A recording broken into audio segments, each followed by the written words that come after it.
Olá, sexto ano, tudo bem com vocês? Espero que sim. Estamos aqui para mais uma videoaula e nessa videoaula hoje nós vamos discutir os recursos minerais, tá ok?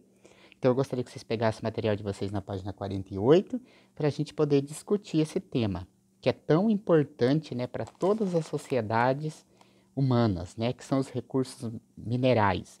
Então vamos começar lá a definir o que é esse recurso mineral. Recurso mineral, aí na apostila de vocês, está trazendo que é a matéria-prima e cuja extração é viável técnica e economicamente. Ou seja, é tudo, qualquer recurso da natureza que eu possa dispor, que eu possa utilizar, né, como matéria-prima.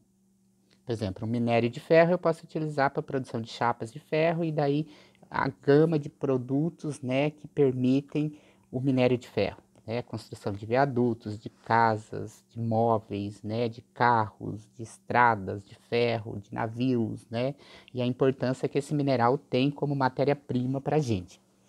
E tem que ter uma viabilidade técnica, ou seja, a sociedade tem que dominar um conjunto de técnicas que permite a extração desse mineral, né? Senão não é viável.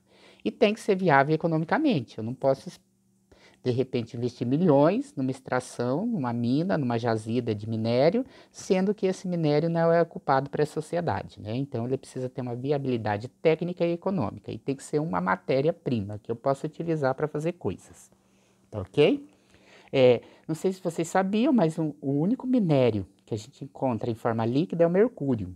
Né? Ele é utilizado para fazer pilhas, baterias e também foi muito utilizado e até hoje acredito que seja, né, em garimpos clandestinos.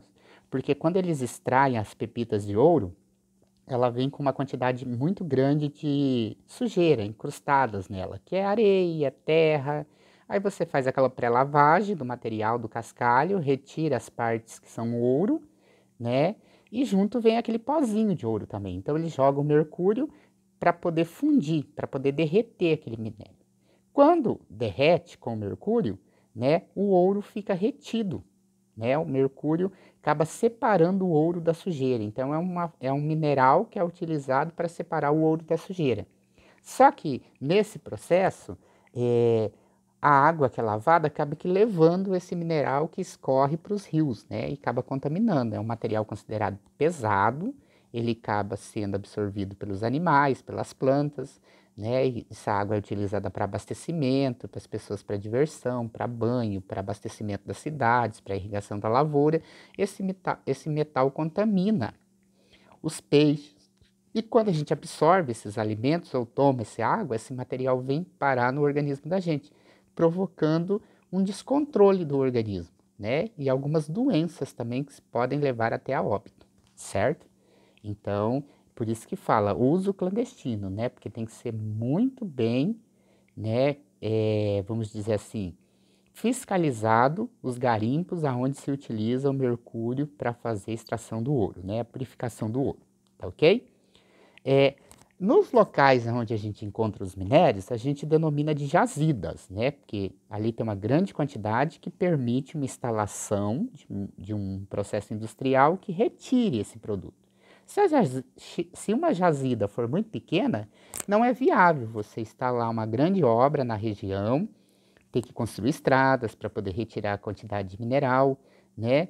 Se tem uma quantidade muito pequena, porque os custos de produção do mineral são muito altos, né? Você vê que a atividade mineradora é uma atividade muito bruta, muito pesada, que precisa de equipamentos com muita tecnologia e de equipamentos muito pesados, né? Caminhões que carregam até 7 toneladas. Então, tem que ser equipamentos muito caros e também que são de uma indústria muito pesada, certo?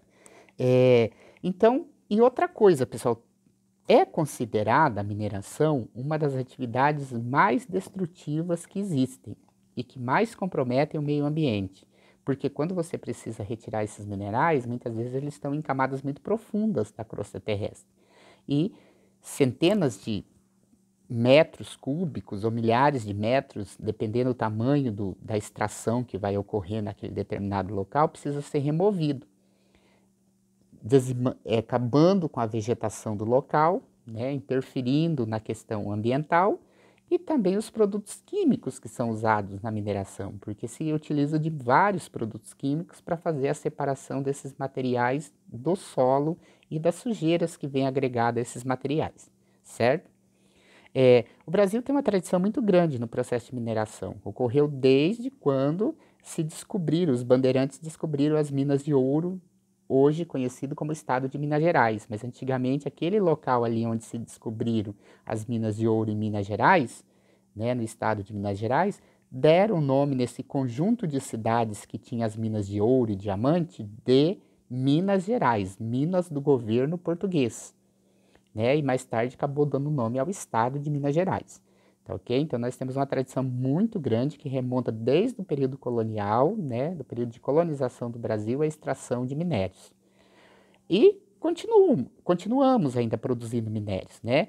Na região sudeste, na região de Minas Gerais, nós temos o chamado quadrilátero ferrífero, que é uma das maiores reservas de minério de ferro que são extraídos naquela região, né? Prova disso é o texto que o livro de vocês da página 48 e 49 está trazendo, que é o acidente, né, que aconteceu lá em Bento Rodrigues, no distrito de Mariana, uma cidade com mais de 317 anos, um vilarejo, né, é como se fosse assim, Rio Verde, né, e um distrito de Rio Verde como Lagoa do Bauzinho, né. Então, Mariana é o município, né, a cidade, e Bento Rodrigues é o distrito, pequeno vilarejo com 317 anos. Lá, historicamente, é muito importante, porque quando se fazia a retirada dos minérios do ouro, né, da região das Minas Gerais, passava uma estrada real que foi construída pela coroa portuguesa para levar o ouro pela serra, né, de São José, que é uma serra bastante alta que tem na região e de difícil acesso. Então a estrada passava lá pela serra, aonde saíam as carruagens carregadas de ouro e até o Porto de Santos, aonde era carregado para Portugal, né? Quase que uma estrada bem secreta por durante vários anos, né? Para não ter perigo de assaltos ou de que alguém pudesse atacar esses comboios levando ouro para o Porto de Santos.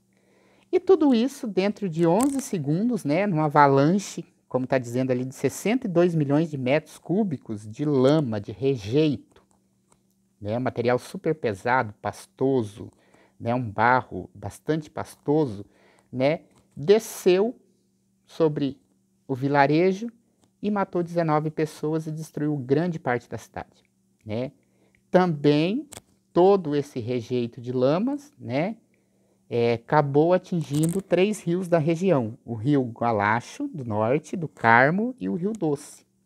E o rio Doce, com uma questão muito interessante, porque o rio Doce ele deságua lá no Oceano Atlântico, então ele passa pelo sul de Minas, passa por parte do Espírito Santo e chega até o Oceano Atlântico, né? E a quantidade de metros cúbicos de rejeito, lembrando que esses rejeitos é o descarte da mineração de ferro, aquela parte que não se utiliza para a fabricação do ferro. É um material pesado, mas não é utilizado para a fabricação do ferro. Então é depositado nesses grandes açudes, né, nessas grandes barragens. E na medida que o rejeito vai secando, eles vão pegando o rejeito e vão erguendo a parede da barragem, né? E vai ficando aquela lama pastosa no fundo. E o rejeito novo vai sendo jogado. E à medida que a água vai secando, vai aumentando a barragem, vai aumentando. Por que se utiliza essa técnica tão antiga? Porque ela torna a mineração 6 vezes mais barata. Por exemplo, hoje em dia pode-se utilizar filtros, né? Para poder filtrar todo esse rejeito, retirar a parte sólida e tratar a parte líquida e voltar para o rio, né? Os mananciais de água. Mas por que as empresas não fazem isso? Porque fica 6 vezes mais caro explorar uma jazida de minério de ferro utilizando essas técnicas novas, né? Então eles vão fazendo aquela técnica antiga que constrói a barragem com a própria terra da barragem. Na medida que o rejeito seca, as máquinas vão jogando ele, construindo uma nova barragem e vai fazendo como se fosse camadas de uma escada. E no caso lá de Mariana, tudo aquilo cedeu, né? Choveu demais, tudo aquilo cedeu e arrastou a cidade inteira embora, certo? Sobre a questão das barragens, né, como a gente já viu no Brasil, que se utiliza o modo mais barato, porque é mais viável para as grandes empresas, né? E a legislação no Brasil, às vezes, é muito frouxa, às vezes há corrupção, às vezes se há propinas para não se vistoriar essas áreas, né, e deixar passar. Mas as empresas, elas têm que assumir o risco do tipo de produção que elas fazem, que é uma produção muito perigosa, né? E nós temos lá, ó, alguns órgãos que cuidam disso, tá? Esses órgãos, lá na página 51 do livro de vocês, está falando que nós temos uma fiscalização municipal, então o município de Mariana tinha que ter fiscalizado, o estado de Minas Gerais tinha que ter fiscalizado e os órgãos federais também tinha que ter fiscalizado, que é o Departamento Nacional de Produção Mineral, tá? Mas como não havia, segundo eles, diz que tinham fiscalização, né? Mas a barragem, mesmo assim, acabou, né, cedendo e fez toda aquela tragédia que a gente viu. Mais tarde a gente viu outra tragédia que foi produzida pela Vale do Rio Doce, porque essa de Mariana foi produzida pela São Marco, né? Então, eles foram notificados, pagaram multas e eles têm que reconstruir a região e também realocar as pessoas no antigo lugar onde elas viviam, né? Porque é uma tragédia muito grande que mudou a vida de muitas pessoas, já que contaminou o Rio Doce, e o Rio Doce passa por Minas, por Espírito Santo e deságua também lá no Oceano Atlântico, né? Inúmeras cidades, centenas de cidades tiveram que comprar água mineral porque não podia mais captar água do rio. Além dos peixes que morreram, os animais que foram contaminados, o terreno que foi contaminado, que não pode mais ser utilizado para plantio, né? Além do mais, você tem as comunidades indígenas que viviam da pesca, as comunidades ribeirinhas que moravam próximo do rio e viviam da pesca, famílias que tiravam a água do rio para fazer irrigação das pequenas lavouras e plantar verduras para vender na cidade. Todas essas pessoas, né? Sem falar na questão pior que foram as mortes, certo? Então, olha só, pessoal, o que nós temos que entender aqui, a princípio, é que eu acho que ficou bem claro que é uma atividade econômica, né, de extração de matéria-prima muito perigosa e que deve ser muito bem fiscalizado pelo governo para que não aconteça essas tragédias.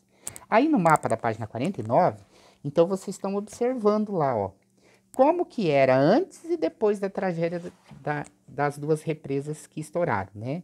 Então você vê que foram 62 milhões de metros cúbicos de rejeito de lama que cobriu tudo. Dá uma olhada no tamanho da área que foi coberta. Olha o município, né? Só sobrou a parte de cima ali, ó, porque na medida que o rejeito, a parte sul da cidade desceu tudo, né? Então matou 19 pessoas e desceu tudo para o rio. E a quantidade era tão grande que chegou até o Oceano Atlântico, né? Sujando boa parte da foz do rio onde ele deságua no Oceano Atlântico, ok?